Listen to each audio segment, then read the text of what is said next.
That's the theory. Case study, a woman comes to Buddha and says, and this is the mustard seed parable, you know this, those of you who don't.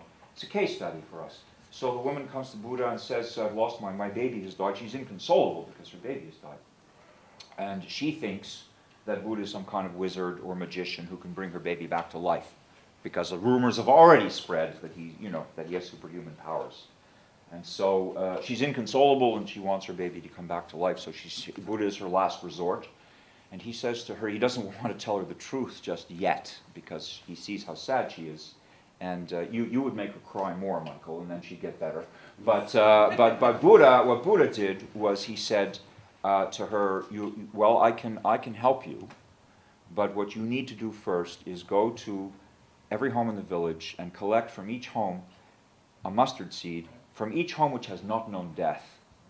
So any family which has not been touched by death, you get one mustard seed. You bring me the mustard seeds, and then I can help you. So she's thinking only about her baby and her sorrow, and she goes from door to door. And of course, every house has been touched by death. Has death touched your house? Yes. Has death touched your house? Yes. And she goes through the whole village, and she comes back. She has no one mustard seed. And the parable is, of course, to make her understand that her problem is everybody's problem, and that she's, in a sense, as the Stoics would say, taking it too personally. That the world is impersonal, and of course she's in sorrow, and her baby can't be brought back. But there are other possibilities in life. And so the first step is to realize that one's own suffering is not unique.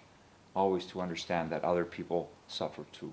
And so this actually is not the cure, but it's a step on the way to understanding the reality in a deeper way of the situation. And then one can take steps to do things to reduce the sorrow. But first understand that it's shared.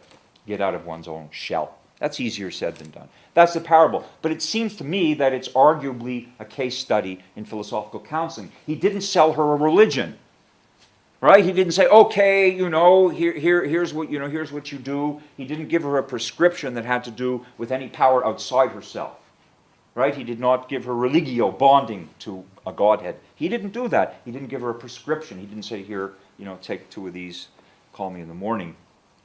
He didn't do any of those things. He gave her an idea which would lead to a lot of self-empowerment in a philosophical way. For me, that's a kind of case study. So, again, from antiquity. In the end, people are afraid to say things. People become afraid to think things that they can't say.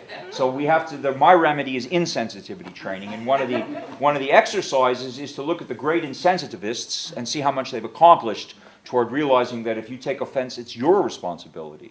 If I lie to you, that's different. If I harm you, it's different. That's my harm. Is an unwilling injury inflicted. No one can even consent under most civilized laws. You cannot consent to be harmed.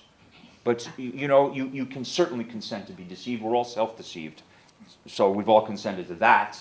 And then we can be deceived by others, and Kant thinks we've consented, and therefore it doesn't have the same degree of moral culpability as a lie. A lie is absolutely, forbidden, right? Verboten.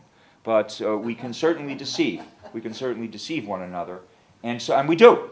And the same, I would argue, the same analogy, this goes through the distinction between offense and harm, goes through in the same way, that we should not harm one another. There are lots of, principles. My favorite is John Stuart Mill's, the libertarian principle, that the only warrant the state has to constrain an individual is to prevent that person from harming someone else. Offense doesn't fall into that category. Because if I offer you an offense, if you know how to use your will, you can refuse it. You can't refuse a harm in the same way. And harms are not all personal. One could be struck by lightning. You can't refuse it. You can't say, I refuse to be struck by lightning. It's too late. But you can certainly refuse an offense. Von Karajan is my favorite example of this, because he was an egomaniac and completely insensitive, and therefore a reservoir of very funny stories. He was walking briskly down the street in Chicago one day, and as he had no time. When he got after a concert, he got into his car, and the chauffeur said, where do you want to go? He said, it doesn't matter, they need me everywhere.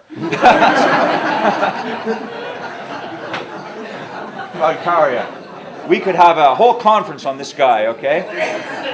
And he's walking briskly down the street, and then this other guy who doesn't see him, they collided on a street corner, and they recoiled from the force of the collision.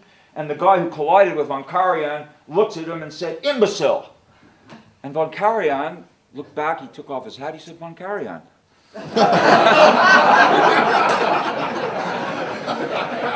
Absolutely no offense. He refused to take offense. This is social judo, okay? This is called, I teach this in sensitivity workshops. It's called social judo. You reflect it back. The harder they try to offend you, the more it reflects back to them. It's perfect, perfect reflection. People who have a lot of money are not happier necessarily than people who don't have a lot of money. There's a sort of, disconnect statistically. There's no firm correlation between wealth and happiness, but they show that people who, if you're going to be unhappy, much better off if you have a little money.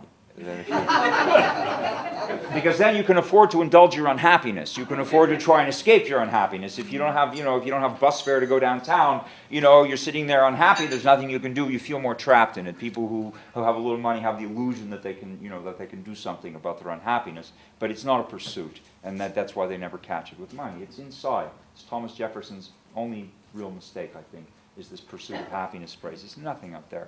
It's all in here.